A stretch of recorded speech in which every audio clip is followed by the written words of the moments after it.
Welcome to the Searching4RinoaCast, the Searching4Rinoa podcast. This one's going to be somewhat of a little confession, a little update. If you did not see my latest Rinoa reacts to more Fatal Fury City of the Wolves, I mentioned I got Twitter again. So I'm starting from scratch, shooting for less retweets, more me tweets. Slow going for a while because I am gearing up, as the title and picture I have shows, that I'm off to my very first convention, the 30th Annual Autocon in Washington from the 2nd to the 4th. I think they added the 1st on there, but there wasn't anything going on when I signed up for the 3-day pass. So I don't know if I'm in or out for that. I don't really have anything in my usual segments. I'm just doing this so episode 30 of the Searching4RinoaCast is me talking about my Autocon experience, 30 for 30. Didn't even realize that, so I looked it up again, the schedule and everything. Oh man, this is something I never, ever would have so much as entertained the thought of doing before I started becoming a bit more of a regular on Strange Rebel Gaming streams. Shout out to everyone over on that Discord. You've already done so much for me in such a small amount of time, and I, in turn, helped you guys out with a thing or two on there. I joined mid to late April. I discovered Brianna literally the day after her birthday, and then she streamed, I believe, the Monday after that, and I joined the Patreon that week.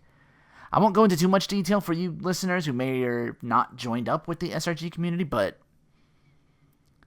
I can safely say it's done wonders for me, my physical and mental health, which at the beginning, I won't lie, not doing so great. I hope to, hopefully this has improved me. I do feel a little bit healthier now, so I in turn can do better, be better. So if my words can reach even one person into joining, come check out a stream or two, either on YouTube, Strange Rebel Gaming. She has all her stuff, on that YouTube channel, or when she goes live on Twitch at The Strange Rebel. Anyways, the only segment I have is just a lot of eats, most of you which already saw with the treats box reveals. Those were on my phone for months, and I just forgot to edit them all down, so you're getting them now. Silver lining in the waiting, I find out that the next one coming up is my last. I just uploaded Taiwan's earlier today. That is the second to the last box I'm getting. So one more for tomorrow at noon Eastern. I really like those. There was an ongoing Christmas gift, so I hope to get something like those again next year. Speaking of the end of the year, as I mentioned, Best Treats Box is one of my many more categories for what I am trying to put together the biggest, call it the now annual, third Searchies Awards in December, something like that. It's like, oh, it's annual now, because I remembered. But anyway, that's a little farther off. Let's talk about what you can expect on this channel for the month of August, and coming soon! Coming soon, coming soon, coming soon, coming soon! With the upcoming Autocon event that I am attending, there will be no videos from the 1st to 4th of August. Monday the 5th, I hit you with a post-Autocon 30, episode 30, Searching4RinoaCast. That's going to be dedicated to my time in that. If I do any segments of my usual, they will be in relation to the event. Like maybe if I get I find a new food item that I pick up or something like that and try. For example, I would like to shoot for a live podcast, but we'll see how that turns out. I don't know when I'll be back. If I'm back late and I'm too tired, I wait till Monday maybe to do something like that and just record. Haven't decided yet. After Monday, I do have uploads ready to conclude the Mega Man X games with X7 and X8 on the noon Eastern time slot.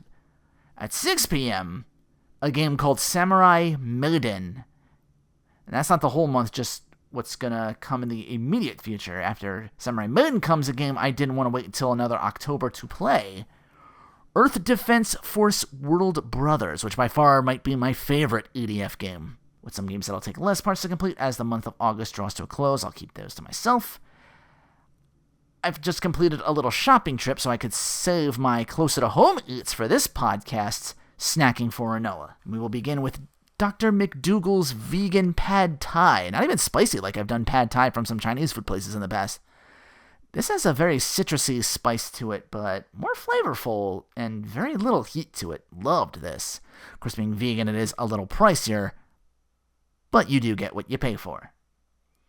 A little more on the spicy side were these spicy dill pickle goldfish crackers. They keep a good heat throughout the initial dill flavor, so another overall pretty decent. I don't see them sticking around, unfortunately, but again, for a limited time. Munch's Cheese Fix, these I do hope kind of keeps. Because what they did was shrink down these nacho cheese Doritos to half their size to accommodate the mixture of the cheese pretzels, cheese sun chips, and Cheetos in a solid snack pick. I still think Chex Cheese Mix is better, but kudos for changing up your Doritos and trying something with that. This seems to be a hit among the SRG community, these Impossible Meats. I got to try just these nuggets so far, because once again, vegan, so pricey, but you definitely get what you pay for here too, like the vegan pad thai. I gotta see if I can find the burgers or something like that. They make a bunch, like burgers, chili. I looked this up. Looks like a lot of good stuff. This needs to stay. They'll do these new Pop-Tarts, and some just don't stick around. Most of the ones I have were hits more than miss. I love these banana bread Pop-Tarts. I did not think they'd be this good. It's more than just banana tasting Pop-Tart, which would have been fine, but still like disappointing and misleading in the name, and really not what banana bread even tastes like. Past the toasted test, the frozen test was kind of, okay, it's still kind of bang on the mark. What wasn't are these Popcorner sweet chili. No equal amount of sweet and chili in this one. Doritos continue to hold the crown for this heady disappointment. I can't say a mild disappointment because that doesn't really fit what spicy eats now, does it? Trix Popcorn. Now we're back to Flavor Town. I'll have to find the other ones, Cinnamon Toast Crunch and Cocoa Puffs.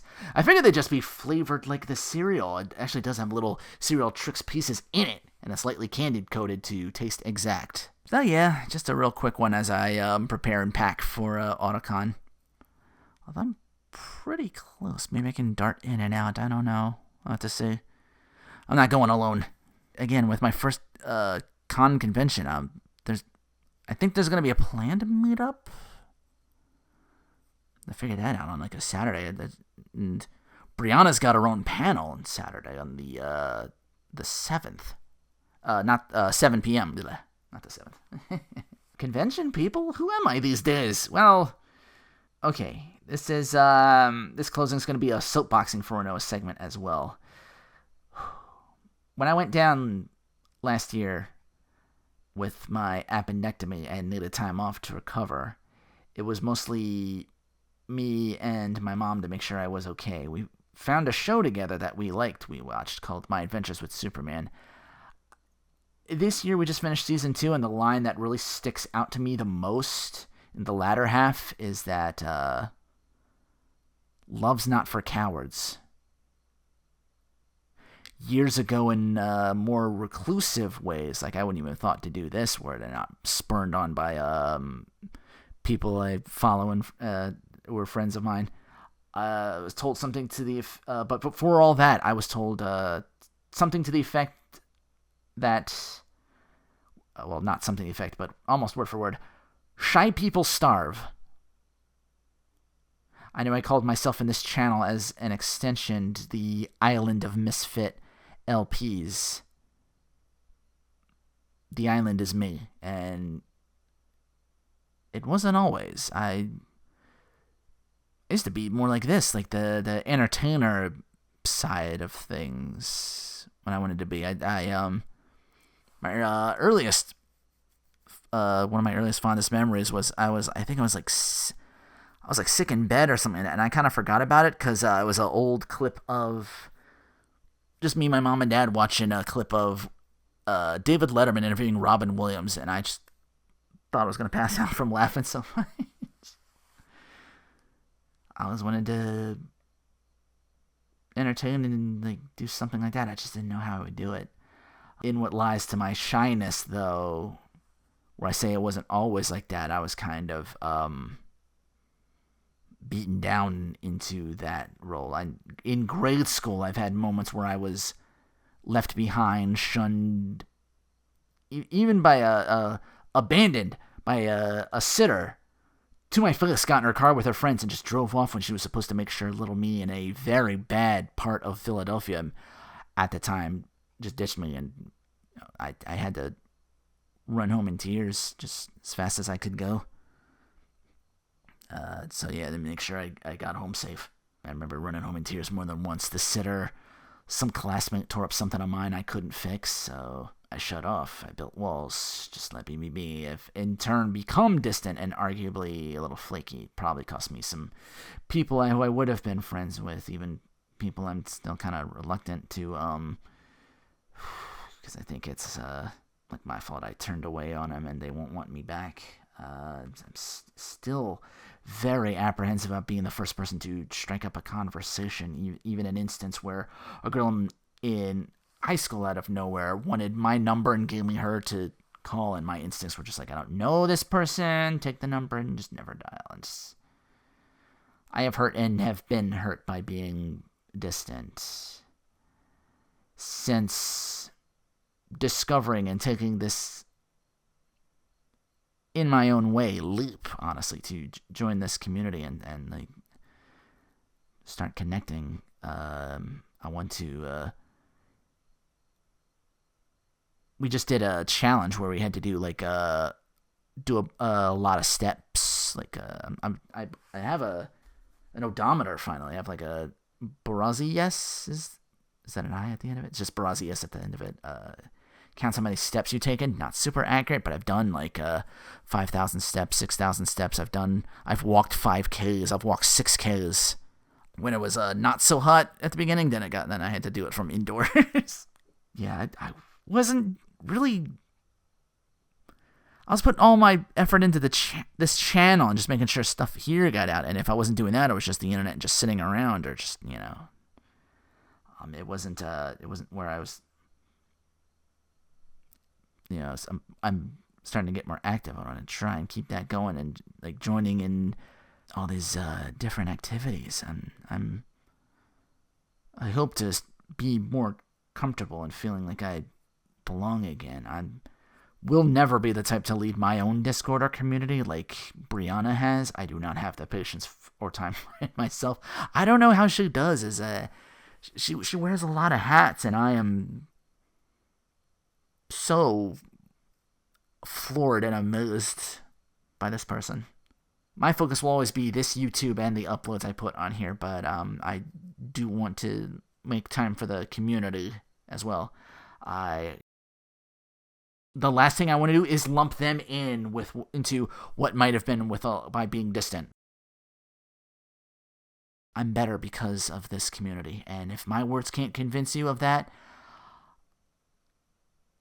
I'll close with a clip from the first stream that I attended, and it actually, some of what she said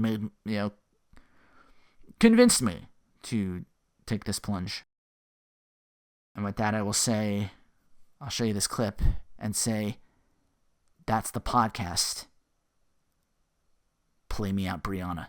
Thank you for trying to protect me from an uncomfortable situation, but you're also trying to stop me from having a good time. And I'm not interested in that. I mean, honestly, like, personify your shyness and imagine it as a person in your head, and then say, hey, I appreciate you, but not today. Today I'm going to go have fun, and you're not going to stop me. And then say, what's the worst that could happen? Literally. Do you think, run the worst case scenario. You walk up to a group of people and you say, hey, and they all look at you. And then you go, well, this was awkward, and you walk away. What happened? At the end of the day, like, what was the worst that happened? Did they beat you up? No. Is that likely? No. Did anybody suffer from that? No. It's all just imagined. Like,